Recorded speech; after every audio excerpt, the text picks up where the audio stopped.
दोस्तों नमस्कार, मैं हूँ विनीता यादव। आपने एक खबर पढ़ी होगी जिसमें ये चर्चा हुई कि भाई किस तरह से एक ड्रग माफिया सुनील यादव, जिसे कैलिफोर्निया में बिश्नोई गैंग ने मार दिया, गन डाउन कर दिया। अब ये जो सिचुएशन सामने निकल के आई है कि किस तरह से बिश्नोई गैंग जो है वो बार-बार ये जिम्मेदारियां ले लेता है, मैंने इसको मार दिया, मैंने उसको मार दिया। दरअसल ये ड्रग माफिया हमारे देश में, क्योंकि हरियाणा, पंजाब और राजस्थान तक मतलब ये फैला रहा था, ड्रग वहां पर भेज रहा था। बड़ी बात ये कि ये वो राज्य है जहां पर पिछले कुछ सालों में बहुत तेजी से ड्रग्स बढ़ी है। आपको मणिपुर भी याद होगा कि मणिपुर की भी जो कुछ मणिपुर में हुआ उसके पीछे भी एक बड़ी वजह जो थी वो ड्रग्स थी।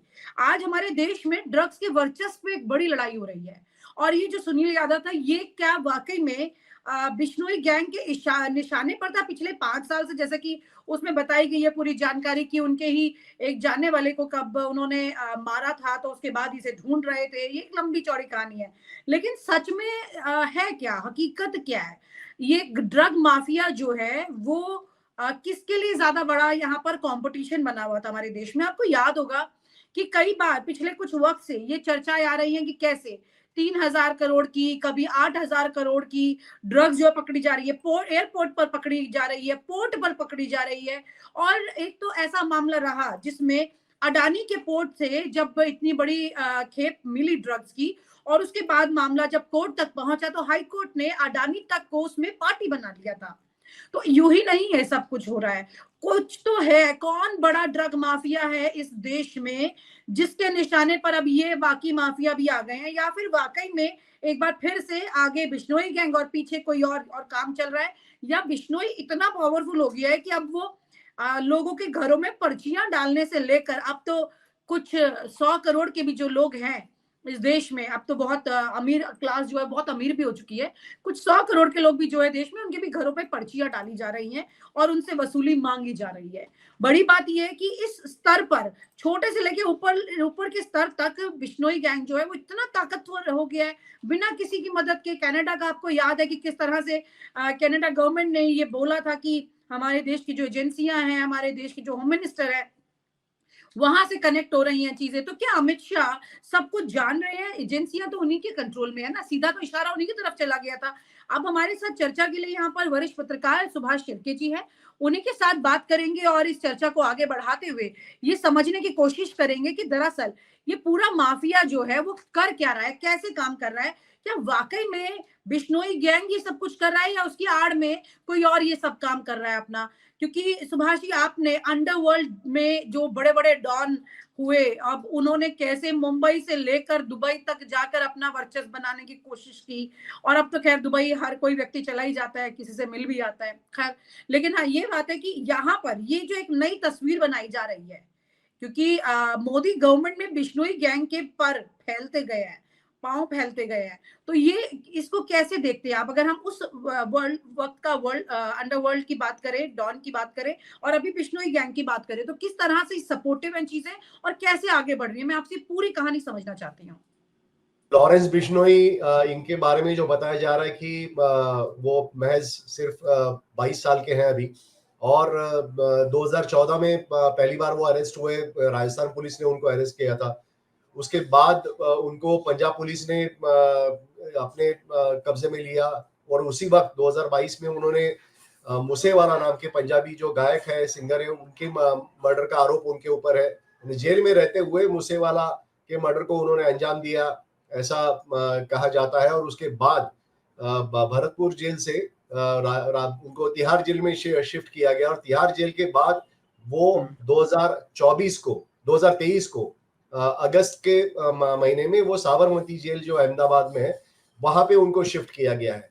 इसका मतलब है कि 2014 से लगातार पिछले 10 साल से लॉरेंस बिश्नोई ये जेल में बंद है। अब सवाल ये पैदा होता है कि जेल जो होता है वो इसलिए होता है कि 22 साल की उम्र में वो अरेस्ट हो गए थे और 32 के हो चुके हैं। 32 के हो गए। तो जो ये पूरा मामला जो है कि जेल जो होता है तो गुनाह ना करे क्रिमिनल, इसके लिए होता है। लेकिन दिखने में तो ये हो रहा है कि अपने जेल में बैठ के लॉरेंस बिश्नोई ये गैंग चला रहा है, और ये कैसे मुमकिन है? इसका जवाब कोई दे नहीं रहा है। पंजाब पुलिस ये जवाब नहीं दे पा रही कि मूसेवाला की जो हत्या हुई उसका अगर यानी उसकी जिम्मेदारी अगर लॉरेंस बिश्नोई गैंग पर है तो उन्होंने वो कैसे अंजाम दिया? क्या उनको वहां पे फोन मिला था? क्या बाकी सुविधाएं उनको मिली थी जिससे लॉरेंस बिश्नोई अपने बाकी लोगों से बात करता था? तो ये बताना चाहिए। दूसरा, जो सीआरपीसी का सेक्शन 268 ये स्पेसिफिकली लॉरेंस बिश्नोई के लिए लागू किया गया है 17 अक्टूबर 2023 को, जिसके तहत वो उसको साबरमती जेल से 1 साल के लिए किसी भी देश के किसी भी जेल में उसको नहीं लेके जा सकते। सरकार ने अपने पास वो पावर ली कि उसको शिफ्ट नहीं किया जा सकता। ऐसा क्या हुआ भाई कि जिसके तहत लॉरेंस बिश्नोई को साबरमती जेल में ही, अहमदाबाद के जेल में ही वहां पे रखने के लिए सरकार बाध्य हो गई और वहां बैठ के वो सलमान खान को धमकी दे रहा है और वहां पे जाके सलमान खान के घर के सामने गोलीबारी कर रहा है उसका आदमी। तो ये कैसे संभव है? इसका मतलब ये है कि एक तो लॉरेंस बिश्नोई सुपर ह्यूमन है, सारे जो डॉन है, डॉनों का डॉन है वो, एक तो वो है, या फिर पुलिस उसको चला रही है। पुलिस और होम मिनिस्ट्री जो है उसमें कोई ना कोई तो है जो इसको कंट्रोल कर रहा है और इसकी सीधे जिम्मेवारी अमित शाह इनके ऊपर आती है। और अमित शाह के बारे में तो बताया जाता है कि वो बहुत ही उनकी पकड़ है होम मिनिस्ट्री पे। उन्होंने ऐसे ऐसे चीजें की है जो इसके पहले कोई भी होम मिनिस्ट्री में कोई कर नहीं सकता था। बहुत ही काबिल उनको माना जाता है। तो ऐसे में उनके नाक के नीचे अगर लॉरेंस बिश्नोई ये कांड अहमदाबाद में बैठ के कर रहा है, इसका मतलब है कि उनकी सीधी जिम्मेदारी अमित शाह इनके ऊपर आती है और उनको जवाब देना चाहिए। लेकिन सवाल ये पैदा होता है, ना तो अमित शाह इसके बारे में बात करे, ना विपक्ष का कोई नेता इसके बारे में बात करने के लिए राजी है। गुजरात में तो मुंद्रा पोर्ट की आपने बात की, वहां पे तो कई करोड़ के यानी हजारों करोड़ के ड्रग्स मिले, लेकिन महाराष्ट्र में भी कई सारे ड्रग्स रोजाना मिलते आ रहे हैं। और हम देख रहे हैं कि सारे यानी पहले कुछ शहरों में होता था, ये अभी महाराष्ट्र के सारे डिस्ट्रिक्ट्स में हो रहा है। चंद्रपुर में भी ड्रग्स मिले। तो ये जो ड्रग्स इतने खुलेआम उसका व्यापार हो रहा है, इसको नकेल कसने की जिम्मेदारी किसके ऊपर है? तो होम मिनिस्ट्री के ऊपर है। तो इसका मतलब है कि अगर वो काम नहीं कर रही है तो कोई तो जवाब देना चाहिए। जवाबदेही उनकी बनती है और वो विपक्ष भी उनको जवाब पूछने के लिए या फिर सवाल पूछने के लिए काम नहीं कर रहा, ऐसा लग रहा है। जी, यहाँ पे ये मतलब अगर हम ड्रग्स की बात कर रहे हैं तो लगातार बहुत सारे ऐसे इंसिडेंट्स हो गए हैं जहां पर ड्रग्स जो है वो मतलब एक बड़ा मुद्दा बनता जा रहा है इस देश में। पहले ऐसा नहीं था, अब घर घर तक पहुंच रही है।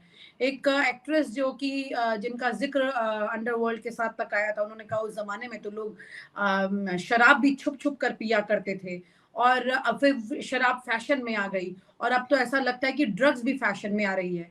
जो ड्रग्स नहीं फूक रहा है वो लगता है कि वो पिछड़ा हुआ हो गया है। तो ये फैशन तक लाने के लिए बड़ी खपत आती है, बड़ी खेप आती है। और वो जो खेप आ रही है और जो सारे देश में ज्यादातर राज्यों में रेस्टोरेंट्स तक और ज्यादातर जो पार्टी वाले लोकेशंस है वहां तक पहुंच रही है, मतलब एलीट क्लास तक भी पहुंच रही है ये सारी चीजें।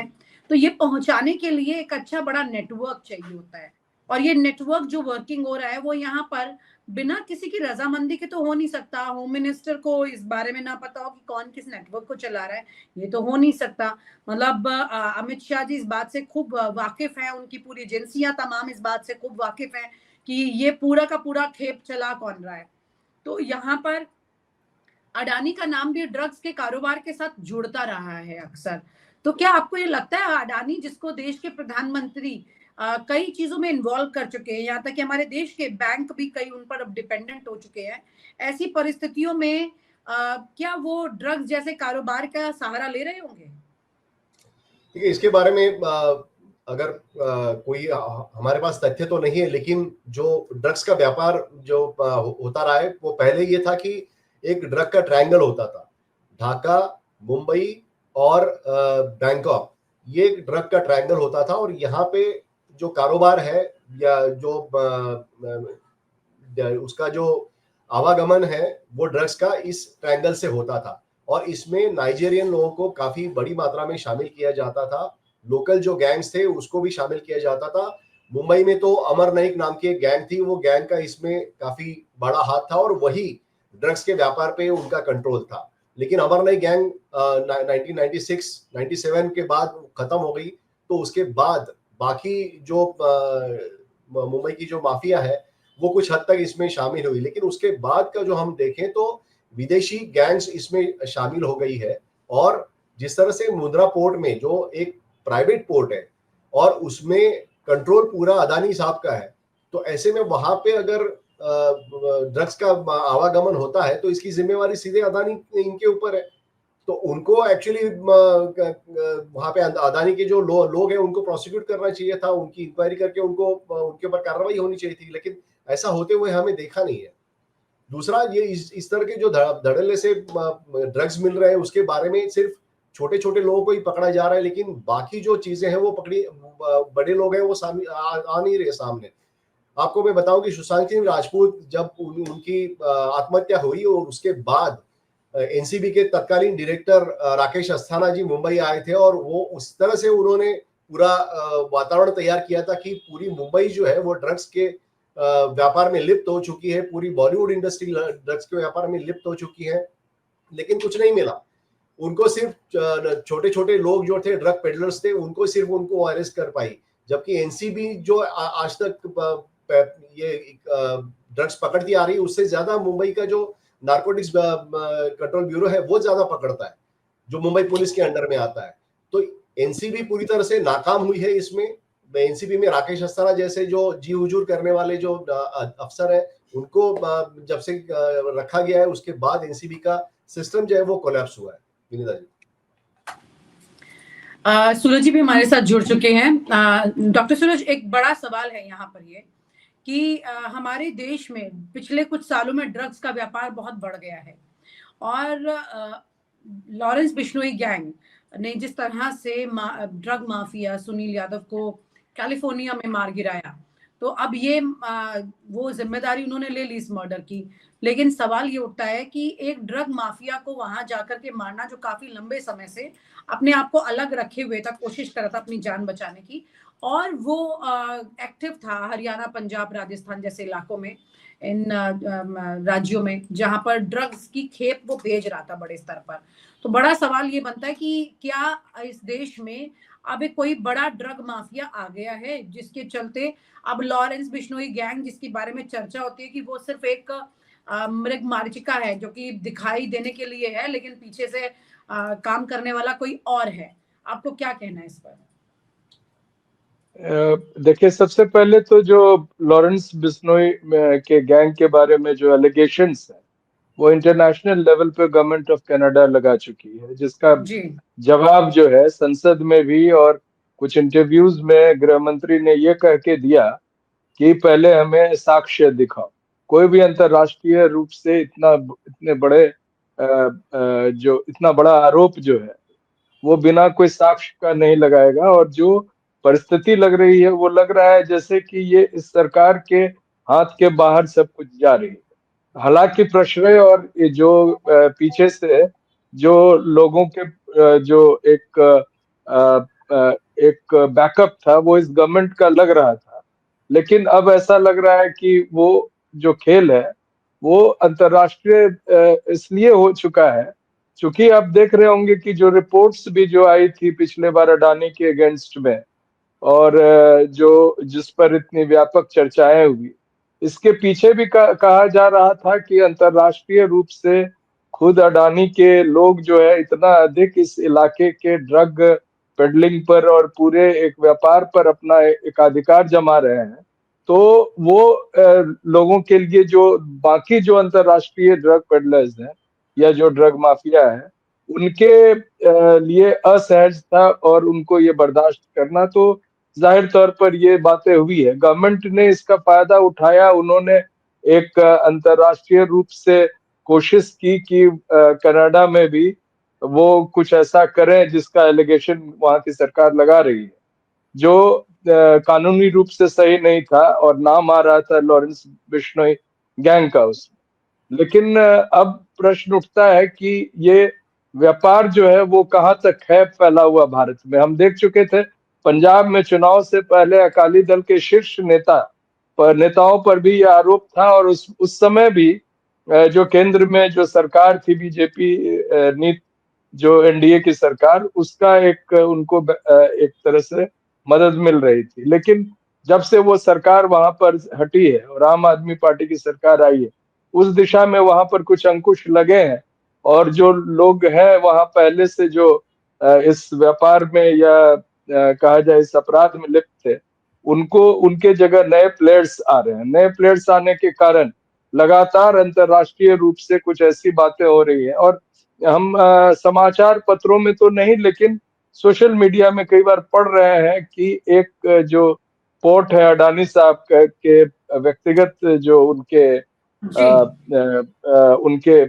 अंडर में है, वहां गुजरात में वहां इतनी बड़ी संख्या और इतने बड़े राशि की जो ड्रग्स है पकड़ी गई, जिनका कोई बाद में किसी प्रकार का कोई रिपोर्ट्स या कहें कि उसका एक्सप्लेनेशन न गवर्नमेंट की ओर से और न कहीं से आया।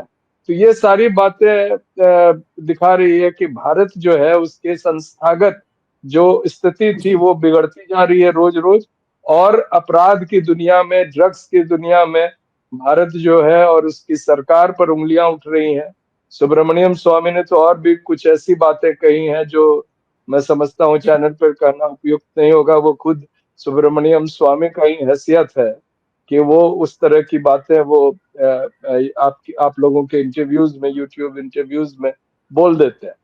लेकिन वो बातें बहुत गंभीर और चिंताजनक, और उन्होंने भी जो बाद में एलिगेशन को लगाया, गृह मंत्री की ओर भी इशारा किया, वो भी बहुत गंभीर है।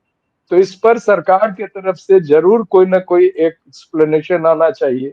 विपक्ष इतना बिखरा हुआ और इतनी खराब स्थिति में है, मैं नहीं समझता हूं उनको ये हैसियत है अभी कि वो इन बातों के ऊपर सरकार से प्रश्न करे। जी जी, बहुत बड़ी बात है। भले ही रोहित गोदारा और गोल्डी बरार ने इसकी जिम्मेदारी ले ली हो, लेकिन कहानी वो नहीं है जो दिख रही है। कहानी इसके पीछे घट रही है, जिसका जिक्र हमने आपके साथ किया है। आपने भी इसमें काफी जानकारी ऐड ऑन की है, लेकिन सवाल ये कि अभी तस्वीर साफ नहीं हुई है।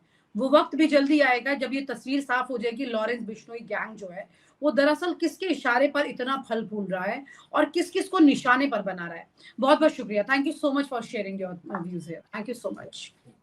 और आप हमसे जुड़े रहने के लिए सब्सक्राइब करें YouTube पर, फॉलो करें Twitter पर और लाइक करें Facebook पर। और ज्यादा जानकारी के लिए आपको टाइप करना होगा सिर्फ न्यूज़ नशा।